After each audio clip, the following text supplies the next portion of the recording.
Okay, let's dive in. Imagine this idea, right? Accessing, well, basically all knowledge. Everything that's ever happened, everything that could happen. It's a massive concept. Exactly. And it often brings up this term, the Akashic records. Mm. That's what we're looking at today. And we're going deep because our source, it's an audio guide, it has a, let's say, pretty unique take on what these records really are. And not just what they are, but it actually offers a method, like steps you could potentially take to access them yourself. Yeah, so our mission here is to really unpack this specific source. What does it say? Forget the common tropes for a minute. Right. We want to understand its definition, the principles behind it, and yeah, break down that access method it describes. Get to the core of this perspective. Okay, so the source starts right where most people probably do. Yeah. This image of a giant library, right? Like in the sky or somewhere. Yeah, that cosmic library image, filled with books holding everyone's life story. And the source basically says, nope, that's not it. Flat out, it calls that a major misconception. It's definitely not a literal library you can just, walk into. Okay, so if it's not a library, why is that picture so popular? Why the books? The source actually has a pretty interesting reason for that. It does. It argues it's because our subconscious mind, well, it learns through metaphor. It links new stuff to things it already gets. Ah, okay, like analogies. Exactly. So teachers used the library idea because, well, everyone knows what a library is. It's a place with information. It's relatable. Makes sense. But the problem, according to this guide, is people took the analogy. Literally, yeah. Yeah. They missed the part where it was just a teaching tool, a way to grasp a difficult concept. So what are people tapping into then, if they have that library experience? Where are they, according to this source? Well, the source claims they're interacting with something called the etheric realm. The etheric realm. Okay, unpack that a bit. What does the source say that is? It's described as non-physical, a realm fundamentally built on thought forms. Thought forms? So like ideas and concepts actually create the structure there. That's the idea, and the library people sometimes perceive.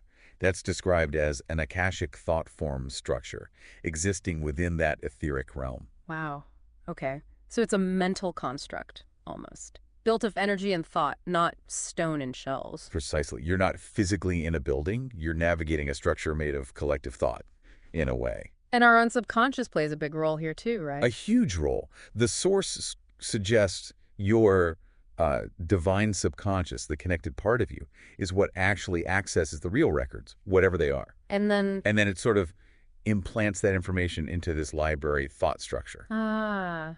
So it feels like you're reading a book in this mental library. Exactly. But really, your higher mind is feeding the info into that structure for your conscious mind to understand. You're kind of walking through a projection of your own deeper mind. That's a good way to put it, yeah.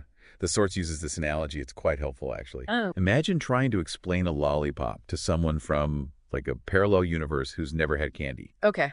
Yeah, tricky. You'd use things they know, right? Right. Maybe honey for the sweetness, maybe describe its shape, like their planet round, and maybe use like a pencil for the stick idea. Right. You use familiar concepts to bridge the gap. Exactly. But you wouldn't expect them to think the lollipop is literally honey glued to a pencil. It's just an explanation tool. And the library is the lollipop analogy for the Akashic records. Got it.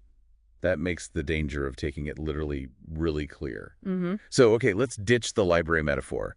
What does this source say the Akashic records actually are? What's their true nature? It gets way more fundamental. It starts with the word Akasha itself, Okay. meaning ethers. And ethers, in this context, translates to, well, thoughts, energy, vibration. Simple as that almost. Thoughts, energy, vibration. Okay, much more abstract. How does information, like someone's life story or an event, exist as just energy? The source describes it as information existing in separate points of space. It uses the page analogy again, but clarifies these aren't physical pages. Points of space, like locations, but not physical ones. Sort of. And these points of space exist on different planes, or dimensions as the source calls them. Dimensions beyond, like, our normal 3D. Yeah. The source links these points to different kinds of experience we actually know. There's the third dimensional plane, that's physical matter, stuff we can touch. Right. Then there's the emotional plane, our feelings, our emotional body. Okay. And the thought plane, the mental realm, ideas, thoughts. And the underlying idea is it's all just energy. Exactly. The source insists our physical 3D world is just, a denser form of energy or light. And emotions. Same thing. Energy, light, just vibrating at a different frequency. thoughts to different frequencies again. So the records are these energy patterns vibrating differently across these different dimensions or points of space. That's the model, yeah. Yeah. A complete record of, say, a person Yeah? would include their physical energy pattern, their emotional energy pattern, their thought patterns, all these vibrations coexisting. And the source argues we usually miss most of this because Ah. we're so focused on the physical. Pretty much. We're fixated on the 3D. It's like Yeah. you see the person standing there, their physical form. Yeah. Maybe you pick up a strong emotion, if they're really projecting it. Maybe you even catch a stray thought sometimes. But that's just scratching the surface. Exactly. You're missing the vast majority of their actual record, all that other energetic information. Yeah. Because you're tuned mostly to the physical frequency. The source says this focus really cuts us off. Okay, which leads us to what sounds like the absolute core principle in this source for how to access them. This idea that you are in everything. This is where it gets really expansive. The source just states it. Nothing in existence right now lacks consciousness or awareness. You're nothing. Yeah. Even air. Or a tiny plant. Yep. Air particles, a plant cell. If it didn't have some form of awareness, the source says, it wouldn't even exist in this reality. So universal consciousness. Everything has it, just maybe in ways we don't recognize. That's the assertion. And your body, your physical self, it's just channeling all of you. All of me. Meaning, I'm not just stuck in here. Points to self. That's the implication. Your consciousness isn't limited to this physical vessel, and your ability to access the records, the experiences, the thought forms of other versions of you. Other versions, like other people. Other people, yeah. But also objects, elements like water or air, even parallel versions of yourself across time and space, apparently. It all depends on your level of awareness. Okay, well, that is, mind-bending stuff. So because it's all connected consciousness, I can potentially tap into the records of a plant or another person. That's the claim. The source uses this metaphor of consciousness being like an eye. An eye. Yeah, and an eye that can learn to see through the experiences, the archives of other conscious points. It gives examples like, when you look deep into the eyes of someone you love and feel that profound connection, or see yourself reflected in them. The source presents that as a little glimpse of this connection, of you being in them, in a sense. And this applies to everything, not just people. Everything. Plants, clouds, animals. The source is clear on that. It acknowledges they have totally different ways of thinking, different kinds of awareness we can't normally grasp. Right. But it claims you can access their records because fundamentally you are already in them. Once you get past your own ego, your limited identity. You can perceive as that other aspect of you that exists in the plant or the cloud. That's the idea, becoming or perceiving through them. And it even mentions parallel realities, holding the records of all Earths, past, present, future. Yeah, that's a huge part of it. The source posits that every point of space basically happens at the same time. Or what? How does that work? Our sense of linear time moving from past to future. The source suggests that's just our consciousness moving through these different dimensional points, these different nows. So time isn't flowing like a river. It's more like a landscape of existing moments. And apparently, focusing your awareness on a specific point can slow down your perception of time, while letting your awareness drift speeds it up. Okay. A very different model of time. Indeed. Now, before we get to the how-to, the source is really clear about something that isn't accessing the Akashic records. What's that distinction? Yeah, important point. It says if you're dreaming about, like, your mental to-do list, things you need to buy, worries, desires you haven't acted on. That's not it. Nope, that's just your subconscious process and stuff, giving you a chance to work through things you didn't deal with during the day. So regular dream processing, not Akashic access. Exactly. So how do you know if it's the real deal according to this source? What's the sign? The source claims that true access allows you to accurately pull information from any point of space and bring it into your now.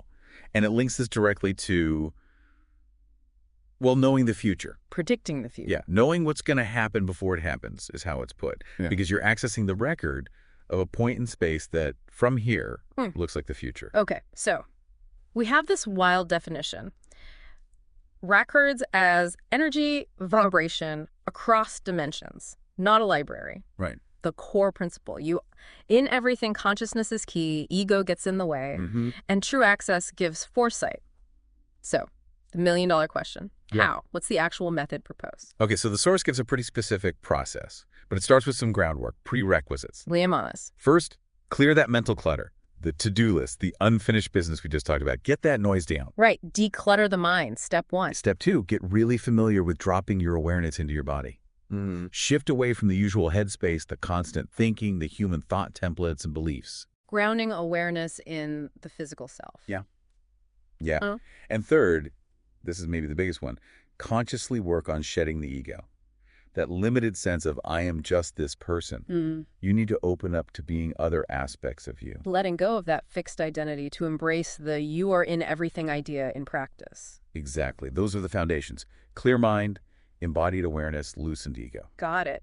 Then what? How do you start connecting? Then, the source suggests, you start engaging with the records in your immediate environment.